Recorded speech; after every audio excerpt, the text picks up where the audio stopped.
আসসালামু আলাইকুম। মির্জা আব্বাস ভাই অসুস্থ এবং সে অসুস্থতার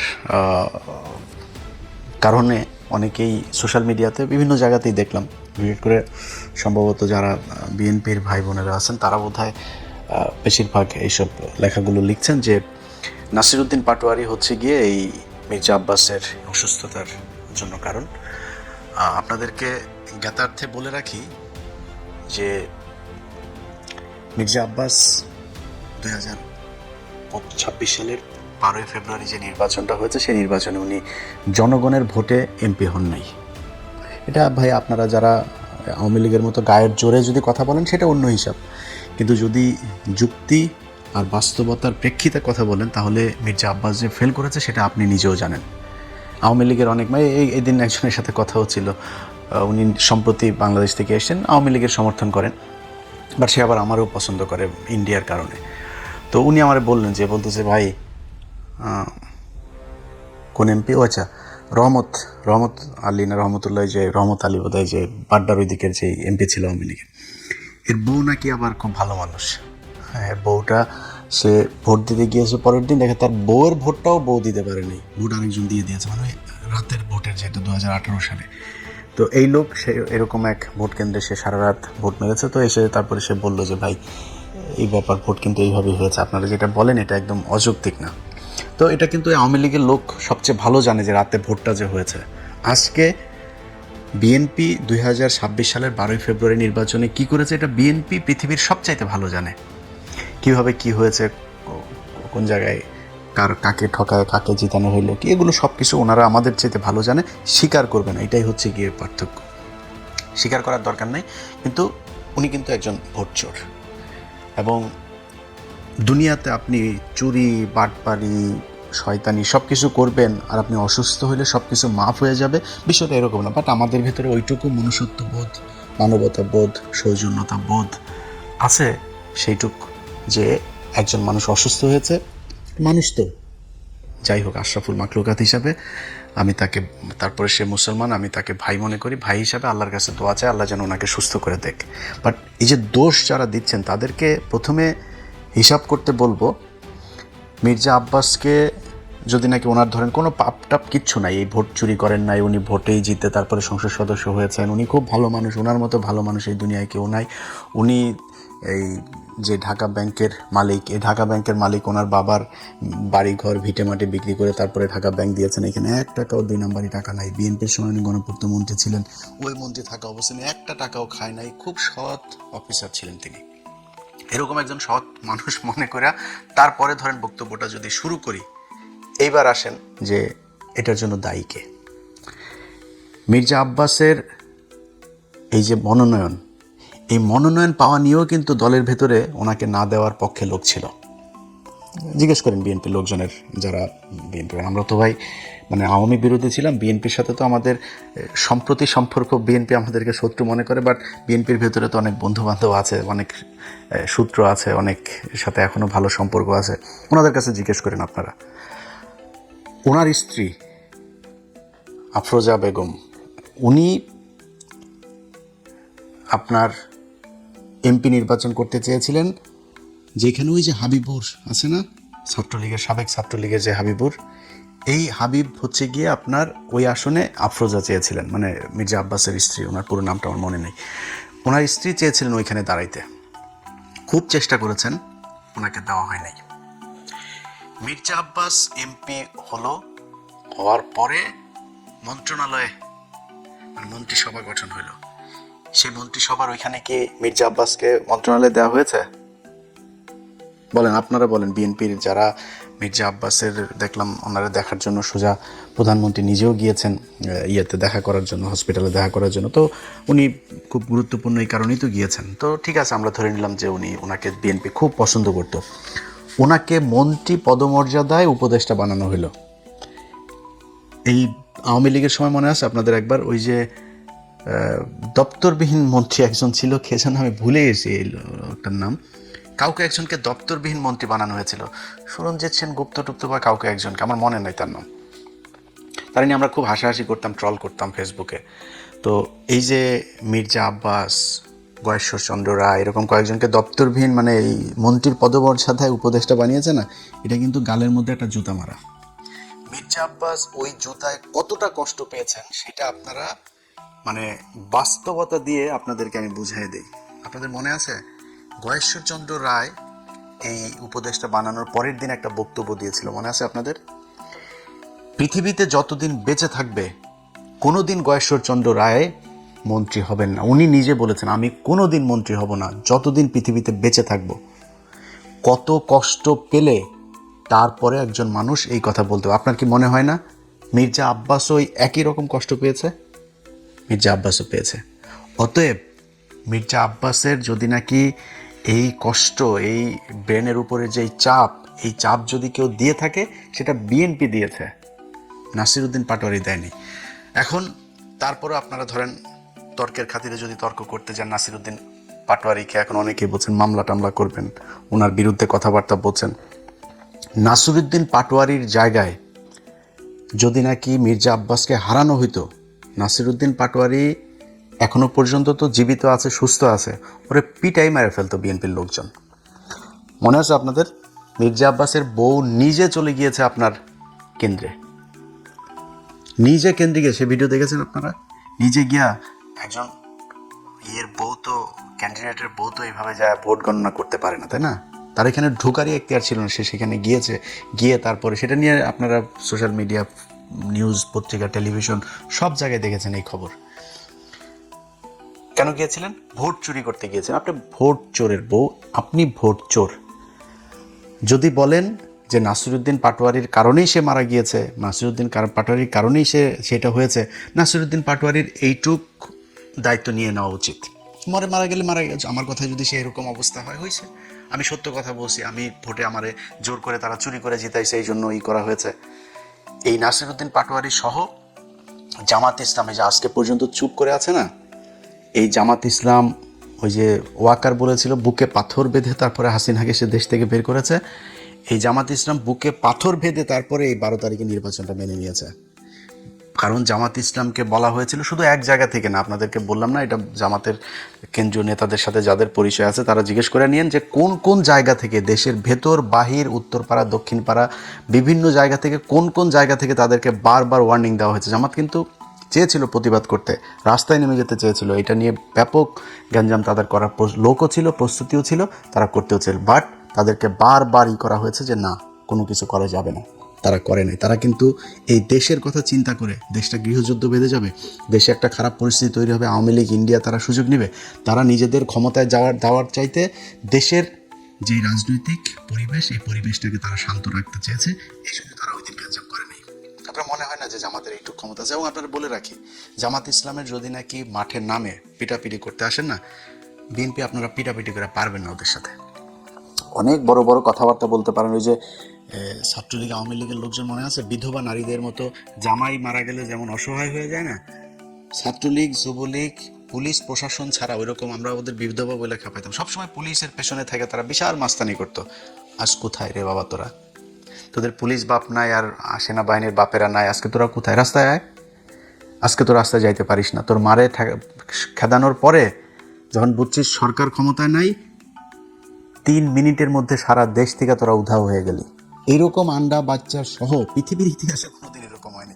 তোরা এখনো দেখা হইলে তারপরে বড় বড় কথাবার্তা করে, আশপাশের থেকে দেয়, এই আপনার আওয়াজ দেয় যে রাজাকার। তো রাজাকার আমি তো প্রাউডলি বলি রে বেটা, আমি রাজাকার, আমার বাপ রাজাকার, আমি আর আমার আব্বা দুইজনে মিলে তোদের মাদেরকে নিয়ে পাকিস্তানিতে দিয়ে আসতাম।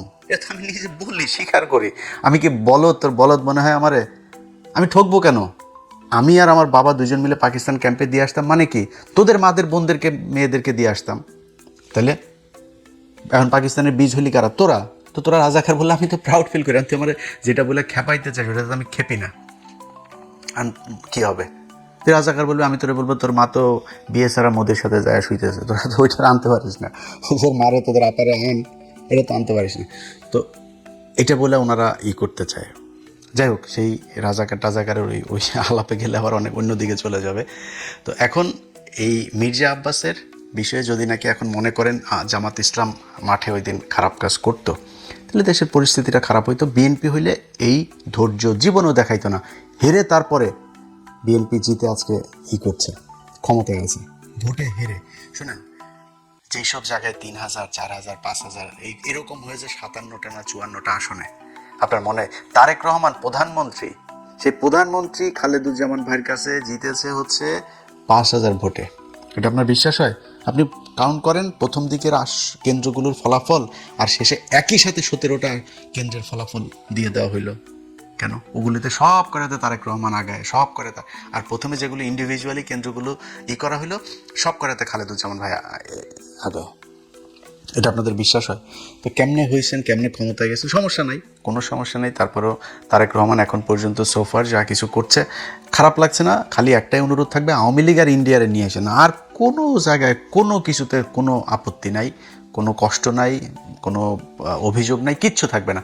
শুধু আওয়ামী লীগ আর ইন্ডিয়ার ব্যাপারে আমরা কিন্তু এখনও দেখছি, যদি মনে হয় বা দেখি যে আওয়ামী লীগ এবং ইন্ডিয়াকে আপনারা আবার তৈরি করতে যাচ্ছেন, তাহলে কিন্তু সেই আওয়ামী লীগের সাথে যেরকম বিদ্রোহ করেছিলাম ওই বিদ্রোহ কিন্তু আবার শুরু হবে। আমরা কিন্তু এখনও দেখছি। এবং এখন পর্যন্ত যেটা বললাম যে এটা আবার বলাতে আবার আমাদের অনেক লোকজন আবার করে, ভাই ইলিয়াস ভাই আপনি বিএনপি ক্ষমতায় আসছে দেখে মনে হয় চামচামি শুরু করলেন বিএনপির পক্ষে। ভাই এই এই পরীক্ষা গত 10 বছর ধরে দিচ্ছে, এটা নতুন করে পরীক্ষা দেন, সামনেও দেখবেন তারেক রহমান যদি ইন্ডিয়ার কাছে যদি বিক্রি না হয় আমার কোনো সমস্যা নেই। তবে সামনে নির্বাচনে গেলে আবারও দাঁড়িপাল্লার পক্ষেই ভোট চাবো, এটা আপনাদের আগেই বলে রাখি। কারণ বিএনপির চাইতে জামাতকে যদি আপনি আমার কম্পেয়ার করতে বলেন, তাহলে আমার কাছে মনে হয় জামাতের লোকজন বেশি অনেস্ট। জামাতের লোকজনের চিন্তা ভাবনা, আমি একজন মুসলমান হিসাবে তাদের যেই চিন্তা ভাবনা পলিসি সেগুলো আমি পছন্দ করি, সেই কারণে আমি তাদের পক্ষেই করব। বাট একদম বিএনপির বিরুদ্ধে কোনো তর্ক বিতর্ক, বিএনপির বিরুদ্ধে একদম ঢালাওভাবে এগুলো আমরা করব না যদি ইন্ডিয়ার বিরুদ্ধে। বাট যদি যায়, আমারে যদি ভাই মাথার মধ্যে আপনি পিস্তলও ধরেন, কোনো লাভ হবে না। আমি এটারে একদম আমার জীবন থাকতে সর্বোচ্চ এটার বিরুদ্ধে আমি যুদ্ধ করে যাব। তো এখন ধরেন এই মির্জা আব্বাসের বিষয়টা দিয়ে শেষ করি, যে মির্জা আব্বাস ভাইয়ের মতো যারা যারা এখন রাজনীতিবিদ আছেন, এই মির্জা আব্বাস ভাইদের মতো মানে তারা যদি নাকি দুনিয়ায় থাকা অবস্থায় বা সুস্থ থাকা অবস্থায় যদি আকাম কুকাম করেন আর অসুস্থ হবেন আর মারা যাওয়ার পরে আপনারা নিয়ে দুনিয়ার সবাই ভালো কথা বলবে, এই আশাটা করেন না। এটা আপনাদের আগেই বলে রাখলাম। মির্জা আব্বাসের প্রতি আমার মানে আমি তো মির্জা আব্বাসের চাইতে অনেক ছোট, তারপরেও তার প্রতি আমি খুব জানাইতে পারতাম। একটা ছোট্ট বিষয় আপনাদের সাথে শেয়ার করি। মির্জা আব্বাসকে আমি একটা এই প্রথম আগে আগে শুরুটা বলি। মির্জা আব্বাস কোনো এক ব্যক্তি তার বিরুদ্ধে কথা বলেছে, তাকে গালাগালি করেছে। সেই গালাগালির প্রেক্ষিতে সে আবার সেই ব্যক্তির নাম ধরে গালাগালি করেছে এবং সে আমাদেরকেও ইন্ডিকেট করেছে ফ্রান্স, আমেরিকা থেকে। তো এগুলো করে তারপরে করেছে। তো দাদা তার বিরুদ্ধে তাকে নিয়ে একটা একটা ভিডিও করেছে বা ফেসবুকে সম্ভবত পোস্ট করেছিল, কিছু একটা হবে। তো এটার পরে আমারে ফোন করলো হচ্ছে ওই যে বাড্ডার কায়ুম ভাই, যিনি নাহিদের কাছে যিনি হেরেছেন। তো কায়ুম ভাইয়ের সাথে আমার আবার খুব ভালো সম্পর্ক অনেক আগে থেকে। তো কায়ুম ভাই আমার বলে, ইলিয়াস ভাই আপনি এক কাজ করেন না, একটু দাদার সাথে মির্জা আব্বাসটা একটু মিলাই দেন। তা আমি তারে বললাম যে আসলে দাদা তো একটু একরোখা মানুষ, তো আমার তো ওনার কাছ থেকে জানতে হবে যে উনি আসলে মির্জা আব্বাসের সাথে কথা বলবে কিনা, যেহেতু মির্জা আব্বাস আগে দাদাকে বাজে কথা বলেছে। তো দাদারে ফোন দিয়ে জিজ্ঞেস করলাম, দাদা বললো যে ঠিক আছে, ওকে। তো সাথে সাথে আমার আবার আমি কায়ুম ভাইয়ের জানানোর সাথে সাথে কায়ুম ভাই আবার মির্জা আব্বাসের সাথে আমার কনফারেন্সে নিয়ে গেল, নিয়ে তারপরে মির্জা আব্বাস ভাই তখন কক্সবাজারে। এটা কিন্তু আজ থেকে আরও প্রায় ধরেন 6 মাস আগের ঘটনা। তো মির্জা আব্বাস ভাই কক্সবাজার, মির্জা আব্বাস বললো যে ইলিয়াস আমি করবো না, ঢাকায় আসি, ঢাকায় গিয়ে তারপরে আমি এটা নিয়ে বসবো না। তা ঠিক আছে, আমার তো আর এখানে আমি মিডল ম্যান হিসাবে কাজ করেছি।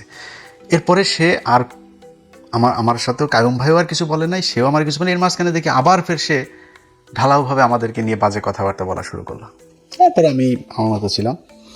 বাংলা এডিশন যেদিন উদ্বোধন হয়, সরি দেখেন এটা, এটা 6 মাস না, আরও অনেক আগে, অর্থাৎ বাংলা এডিশন উদ্বোধন হয়েছে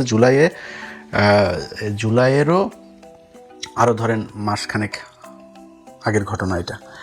সো প্রায় 8-9 মাস হয়ে গেছে। তো জুলাইয়ের ওই প্রোগ্রামের জন্য আমি মির্জা আব্বাস ভাইরে আমার অফিসের একজন ফোন দিয়ে বললো যে ভাই এই ব্যাপার, আমার বাংলা এডিশন উদ্বোধনে আপনাকে একটু দাওয়াত দিতে বলেছে, আমি কার্ডটা কোথায় দিয়ে আসবো। সে খুব বাজে একটা কথা বলেছে। কি বাজে কথা ওইটা আর সোশ্যাল মিডিয়াতে বললাম না, বাট খুব বাজে একটা কথা বলেছে। এবং এই যে মানুষটা আমার নিয়ে বললেন, আমি বললাম যেটা যে ওনার চাইতে আমার রক্ত কিন্তু কম গরম না। হ্যাঁ, আমি কিন্তু আমার যদি নাকি আমার আমি কোথাও যদি নাকি আমার মনে হয় যে আমার মাথা যদি ঠিক কন্ট্রোল করতে না পারি, ও আমার চাইতে কত শক্তিশালী আমি দেখি না। আমি কিন্তু মানে সর্বোচ্চ আমার শরীরে যেটুকু আছে ওইটুকু আমি কাজে লাগাই। তো ওনার চাইতে আমার রক্ত কম গরম না, বাট আমি কিন্তু ওনার এই খারাপ সময় আমি এটা ওনাকে খুব সম্মান দিয়ে কথা বলছি এবং আল্লাহর কাছে দোয়াও করছে যে আল্লাহ যেন ওনাকে সুস্থ করে দেন। কিন্তু রাজনীতিবিদদেরকে বলবো, ভাই, চুরি করবেন, চোট্টামি করবেন, মাগিবাজি করবেন, দুর্নীতি করবেন, দেশের বিরুদ্ধে কাজ করবেন, সব আকাম কুকাম করবেন, এরপরে মরার সময় আপনারা কেউ খারাপ কথা বলতে পারবে না, মরার পরে আপনারা নিয়ে কেউ ভালো খারাপ কথা বলতে পারবে না। এই প্রত্যাশাটা করা বন্ধ করে দিন। যারা মরার পরেও এই যে দেখেন না আপনার ওই যে ইতে নিয়ে যায়, শহীদ মিনারে নিয়ে যায়, শহীদ মিনারে নিয়ে তারপরে ফুল দেয়, সারা দেশের মানুষ গিয়া, তারপরে হাজার হাজার মানুষ গিয়া ফুল দেয়। ওরে ওই ফুল যার কপালে আছে, যেই কয়জনের কপালে এই ফুল জুটেছে, সব কয়টা মনে করবেন যে জুতা খেয়েছে।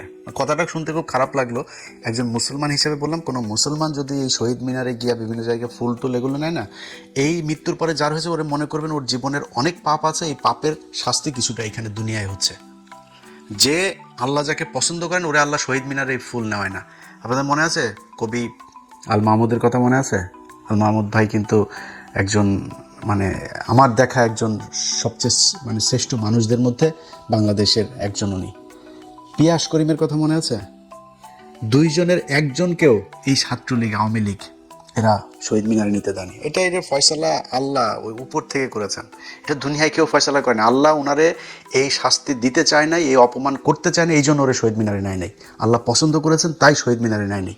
সো এরকম যারা শহীদ মিনার আল্লাহ নেয়, মনে করেন কম থাক বেশি থাক আপনার পাপ আছে, এই জন্য শহীদ মিনার নিয়ে ফুল দেয়। যাদের মুসলমান দাবি করেন নিজেরা, আপনারা মৃত্যুর আগে বলে নিন, পরিবারকে বলে দিন যে আমার মৃত্যুর পরে আমার কবর দেওয়ার জন্য আমার যত দ্রুত সম্ভব আমার এই কাজ যেন সম্পূর্ণ করা হয়। এটাই ইসলাম। বদরের যুদ্ধে, উহুদের যুদ্ধে, এগুলো যারা সৌদি টদিতে গিয়েছেন তারা গিয়ে নিজের চোখে দেখেছেন। আমি আল্লাহ যেন দেখান, এখনও চোখে দেখি নাই, বাট ওইখানে যেখানে মারা গিয়েছেন আপনাদের চাইতে আমাদের চাইতে আমরা মানে পায়ের ময়লাও না ভাই সেই সাহাবীদের। বদরের যুদ্ধে যারা মারা গিয়েছে, উহুদের যুদ্ধে যারা মারা, পৃথিবীর সবচেয়ে সম্মানিত শহীদ বদরের যুদ্ধের এরা যেখানে মারা গিয়েছে, এদের চাইতে আমাদের মায়া মমতা কম ছিল পরিবারের কাছে পর্যন্ত নিয়ে আসে নাই, ওইখানেই কবর দিয়ে দিয়েছে সাথে সাথে। সো যত দ্রুত সম্ভব কবর দিয়ে দেওয়া উচিত, এটাই। আমাদের দেশের সমস্যা হলো সব সারা জীবন করবে চুরি, ওনারে মৃত্যুর পরে ফুল দিতে হবে, আর উনি সারা জীবন ওনারে ভালো বলতে হবে, ওনারে নিয়ে খারাপ কোনো কিছু কেউ বলতে পারেন। ভাই আপনার সমালোচনা করবেই। ধরেন মির্জা আব্বাসের চান্দা আব্বাস বলতো, মির্জা আব্বাস যেই সংসদীয় আসনে পাশ করেছে বা নির্বাচন করছে, ওই সংসদীয় আসনের সম্পূর্ণ দায়িত্ব তার। মৌচাক মার্কেটের সামনে ভুয়া ফুটপাতে এই বসা, এখানে চাঁদাবাজি হয় না, এখানে গাড়িতে চাঁদাবাজি হয় না। মির্জা আব্বাস একসময় এই যাত্রাবাড়িতে করতো না, শ্রমিক ইউনিয়নের ইয়েতে ছিল না। মির্জা আব্বাসের বিশাল সম্পত্তির এইসব হিসাব মির্জা আব্বাস দিতে পারবে। আল্লাহ মাফ করে দিক মির্জা আব্বাসকে। মির্জা আব্বাস ভাই, আমি সারা জীবন সত্যি কথা বলতে যদি আমার বলেন, আমি ওনারে বিশাল খারাপ কোনো কিছু মানে মানুষ হিসাবে আমার সাথে এমন কোনো কিছু চোখে পড়ে নাই, বাট আল্লাহ জানেন, আল্লাহ সেটার বিচার করবেন। তারপরেও সব শেষ আবারও মুসলমান হিসাবে, মুসলমান ভাই হিসাবে মির্জা আব্বাস ভাই আল্লাহ বাঁচিয়ে রাখুক। আল্লাহ যদি ওনাকে নিয়ে যান, আল্লাহ যেন তাকে মাফ করে দেন। যারা দুনিয়ায় আমরা আছি, আল্লাহ যেন আমাদেরকে মাফ